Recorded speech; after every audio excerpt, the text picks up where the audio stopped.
すごいな。すげえな。火の打ちどころがないな。この後普通に病院行けば。漫画の描き方が私分かってない。なんでこの企画参加しちゃったんだろう。どうしたんだよ。杉本達樹です。よろしくお願いします。来た来た来た。まだ見ぬ明日に証明人の宿命は証明。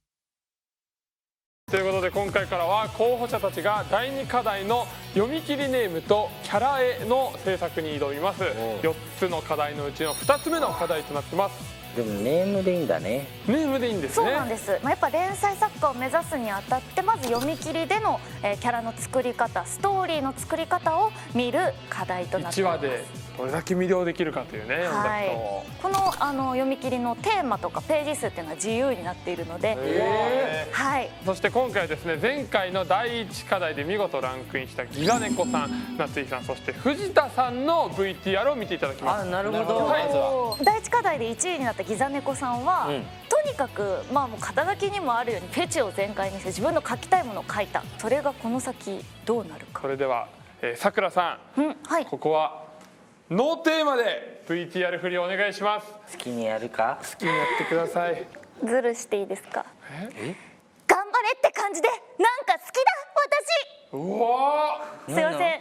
僕のヒーローアカデミアよりうららかお茶子、うららかお茶子や。なんかお茶子でした。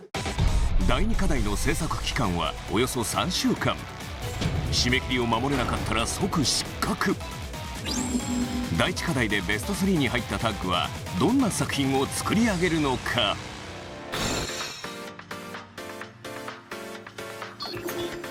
第2課題発表から1時間後、連続1位に向けてテーマ決めの打ち合わせ。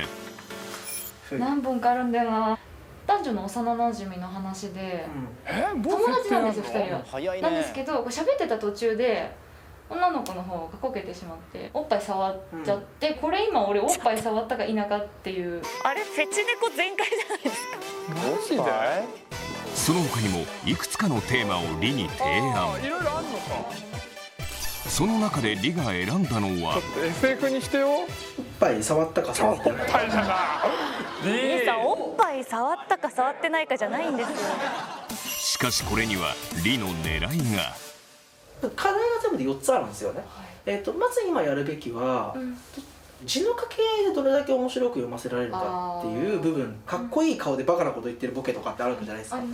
あとそこに女の子の可愛い顔を掛け合わせてコメディベースでちゃんとスッて読ませる。ミリオンタッグで最も重要なのは優勝が決まる最終課題。目先の勝利ではなく、今はセリフでの掛け合い力向上に集中させたい。そのため字の掛け合いが面白くないと成立しないシンプルな題材を選んだ。わかります。ちょっとこっちの方で一旦のこっちにしてみます。はい、了解です。早いねやっぱり。アドバイスが適切なんだな。岡本夏井タッグも課題発表直後テーマを決めるため打ち合わせを開始。どんなのが好きなんだろう、夏井くんは。5秒先の未来が見える能力、地球が巨大宇宙人の特撮映画のミニチュアセットの撮影地に選ばれて、おもろ引きこそう。もりの息子とその母親が紡ぐハートフルグルメ漫画って書いてある。不幸せでいることが幸せになるっていうジレンマの葛藤。離島で起こった連続殺人事件、親友の子がいて、めちゃくちゃ出てくるじゃないですか。パルプンテの効果によって死んじゃうんですよ。なんと6本ものテーマを岡本に提示。夏井は第1課題の時も、例えば近所のおじさんのいたずらだったとか、そういうオチにします。ああ、はいはいはいはい。池袋にいるコスロリと新宿にいるセーラー服おじさんの一家が引っ越してきた話。面白そう。人工的に一年中夏の都市が作られ、人々はそこをノスタルジックも求め訪れる。次々とテーマを生み出すアイデアマンな一面を見せていた。すごいな、天才なんだな。すごいですね。パルプンって若さゆえなのかしら。伊東で起こった殺人事件、ちょっと一回チャレンジしてみませんこいつ。わかりました。めっちゃ苦戦しそうだったら、諦めていいから。ここで出た6つのテーマから2つを選びネームを作ることに。2本分作るってこと？今回の4ページ見て分かったんですけど、やっぱ他の人も相当やってるなっていうのが作品見て分かったので、その焦りもあります。やる気ないと思ってるんで、はい、なるほどね。締め切りまで残り2週間。合計3本か。予定の2本に新たなテーマを加え、計3本のラフなネームを提出。ここでもアイデアマンの力を見せる夏井。個人的にこれ書けたな、いいの書けたなってやつあったりする？正直、全部素晴らしい、素晴らしい、マジで素晴らしい。個人的には CO2 だ。俺も CO2 だったらもう CO2 にしとったらもうしたいでしょ。CO2、はい、氷河時代に突入した人類の話。あれ出たテーマとまた違くなってないですか？今回採用した CO2 は予定していた2本に追加で提案したテーマ。夏井は思いついたアイデアを躊躇なく岡本にぶつける。本当にいろんな新人さんに言うことで、たとえ昔ボツを食らったものでもいいし、とにかく見せてくださいとは言ってて、経験の浅さに対して自分でこれダメかなとか、そういうセルフボツはすごい少なくて、それはすごいいいことだと思います。仮に全然ダメでも得られることってめちゃめちゃあるので、出しといて間違いはないんですよ。なるほどね。そこビビらずに来てくれるのはすごい嬉しいですね。経験が少ないからこそ怖いもの知らずの精神でテーマを出せることが良い作品へとつながる。これが最年少夏井の大きな強み。うわ、ここすげえ波長が合いそうな。出た。夏井のテーマが決まった締め切り2週間前、ネガティブ藤田は思いつかなくてまただ。まだ何も考えてない怒られるですぞ。いいんだよ、そんなのは。いいっすかね。大丈夫よ。インさん優しい。何にも問題ない。なんか僕だけなんかこんなゆっくりしてていいんかなって思うんですけど、いいんですよね。いいんじゃない？だから、いいっすか。間に合わせることは大事だけど、なんかここに全力っていうよりも、なんかそのインプットする日々の方に当たり前を置いといてほしいだけだから。ああ、それは感じますよ、すごい。ヒットメーカーリンのアドバイスで第2課題発表から1週間はペンを持たず、映画や漫画を見てインプットに時間を費やしていた。インプット大事だからな。そしてこの日、テーマ決めの打ち合わせ。なんかやりたいことがあれでしょ、ぼんやり今から浮かべてくって感じでしょ。そうですね、ぼんやりはあるんですけど、娘が主人公で、家族再生もので母親は亡くなってるんですけどね。藤田が考えているプロットは、妻に先立たれた父親と中学生の娘の物語。父親はお金でしか愛情表現ができず、親子仲が悪くなっていた2人はある日偶然母親が残したクイズ形式のメモを発見する。そのクイズを2人で解いていく中で親子の関係が修復していくというもの。もう結構固まってる気がするけどね。これに対してヒットメーカーリンから提案が。話の行動としてなんとなくはパッと思いついたのは、お父さんとお母さん喧嘩しちゃったと。でお母さんもなんか離婚するっつって旅に出ると。でお父さん謝るためにお母さんを見つけなきゃいけないから娘に頭を下げて協力をお願いすると。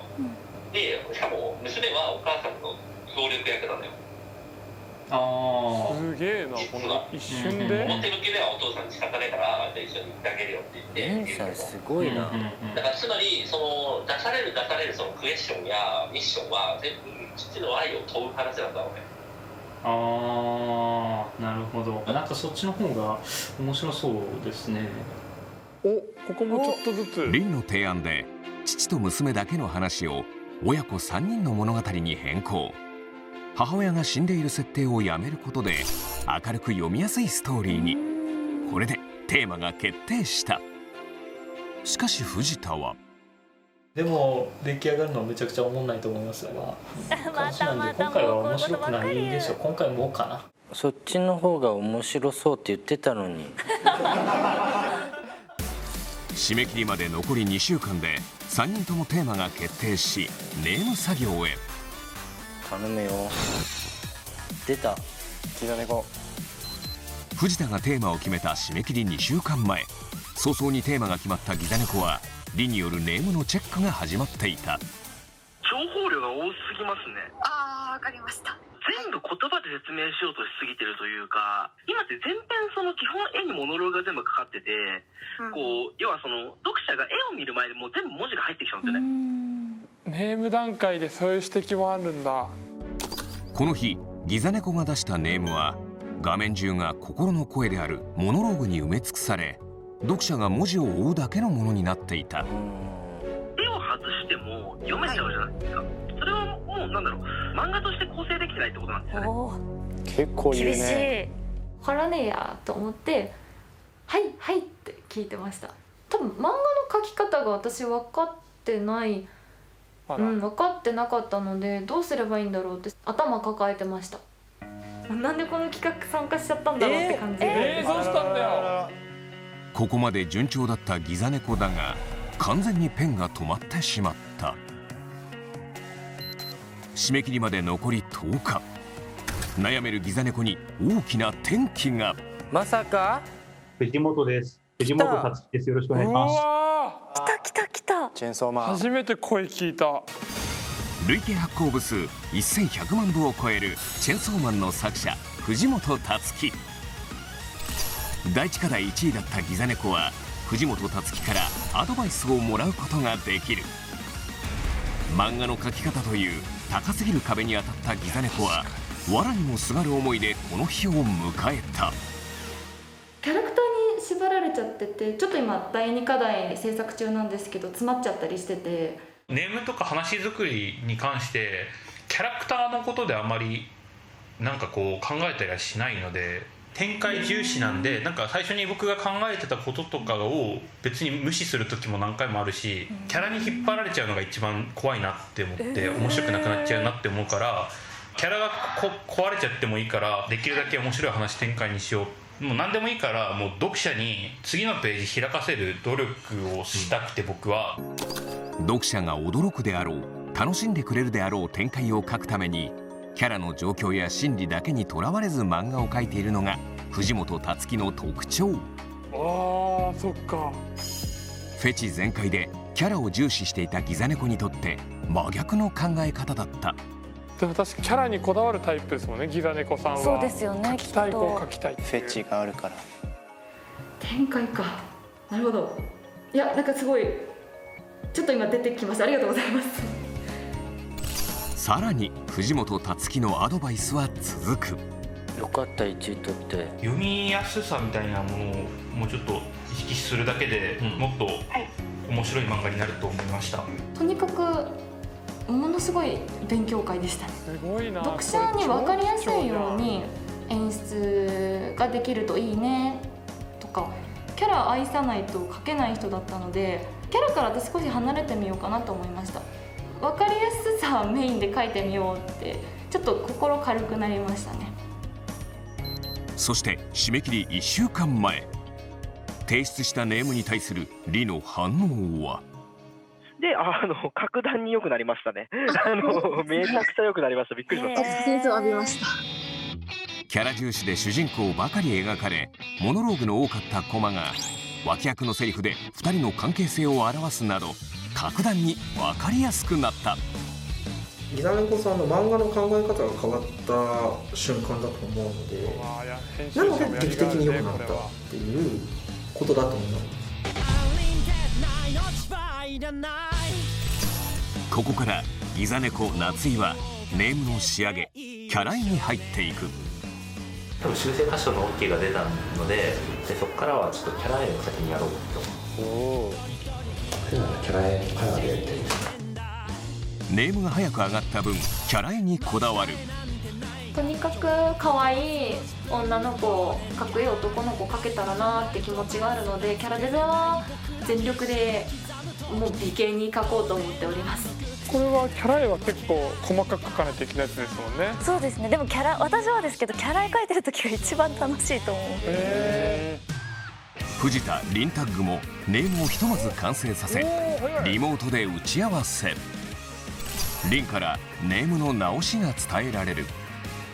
大枠いいんじゃないかなと思うんですけど、一箇所だけ絵ははいいんだけど悩ましいところがあって、やっぱりですか。中二の女の子はさすがにしないですかね。語りとかされて喜ばないんじゃない？だからその絵の良さを優先したい気持ちはよくわかるんだけど、でもリアリティ的にないなと思っちゃったんだよね。わかりました。まあそうだよな。でも絵としてはめちゃめちゃいいですけどね。なんか中学生だもんな。ないか。ないですね。嫌がるな、中学生だったら。そうだね。中学生の女の子が父親に肩車されて喜んでいる姿は違和感がある。そこで凛は修正を提案。しかし藤田はこの2ページ削除しても問題は一応そこまでないですよね。ないけどそこ頑張りどころじゃない。客観的に読んだ時にね、なんか唐突な感じがしたんですよね、この。いや、あった方がいいと思うよ。こういうなんか未成年開きってまああった方がいいんだけど、この絵じゃないってだけなんだよね。例えばどうですかね。なんとか消す方向性で頑張ろうとしてるんだ藤田が。藤田が修正を渋るにも訳がある。締め切りまで残り2日。このページは小さな一コマではなく見開き。別案を考え書き直す時間はあまりにも少ない。さらにキャラ絵は全くの手つかず。ここからの修正は時間との戦い。すると藤田からまさかの言葉が。なんかね、ちょっと腱鞘炎っぽくなってきましてね。そういうことか。どうしたのそれ。多分ね、机の位置がちょっと高いんですよね。そうなんだ。結構腱鞘炎は癖になると良くないんで、そしたらもう見開きも書かなくていいわ。いや、その腕がやばいんだったら見開きも別にもういいよ。それは無理しなくて。キャラデザの最低限のカットでいいよ。健康の方が大事なんで、この後普通に病院行けばまず。そんな感じかな。すいません、提出まではちょっとやらせてくんないですかね。無茶して結局体壊しちゃ意味ないからね。先言っとくけど、無茶だけはしないように。わかりました。藤田の体を気遣う凛。それに対して藤田は軽く言ったつもりやったんですけど僕もちょっとうかつやったな。本当に腱鞘炎になってたんだよな。なったんでしょう。なりましたよ。なったんです。嘘が大きくなっちゃったわけじゃないよね。連続ランクインなるか、それとも順位なしか。締め切り迫る。なるほど。藤田さん、僕ん家のテーブルがさ、ワンタッチで高さ変えれるのね。はいはいはい。そういうのあるね。それ教えてあげるわ。高いっつだから。いや、あれ椅子で調整とかできなかったらマックスだったのかな、椅子ももう。そこそんなに。その凛さんが心配した時にやっぱ藤田がどことなくやべえみたいな顔してたから大事になったぞってね。ちょっと、どうしても見開き行きたくなかったのかなと思っちゃったけど、夏井さんもどんなアイデア出せる人なんだな。すごいね、あれね。そのあまり経験が浅いのが多分今回すごい多分いい方向に行くんだろうね。イザネコさんがその漫画の描き方がわからないって言った時に、教科書がないですもんね。そうですよね。それこそ藤本つ樹先生はキャラクターが勝手に動いていかないようにみたいな感じのことをおっしゃってましたけど、漫画家さんによってはキャラクターが一人で動き出すまで設定を練るとかっておっしゃる方も本当に正解がない。人それぞれだからな。はい、ということで最後は番組恒例企画です。石橋さんの一言次回予告のコーナーになります。石橋さん、次回の見どころを一言でお願いいたします。はい、ミリオンタックの次回の見どころは、あのランク圏外のタッグがついにベスト3に。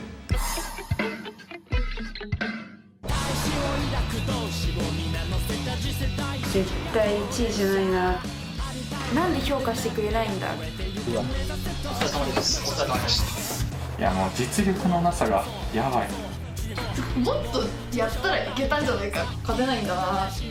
これで書くのやめちゃったりしないでほしい。うわー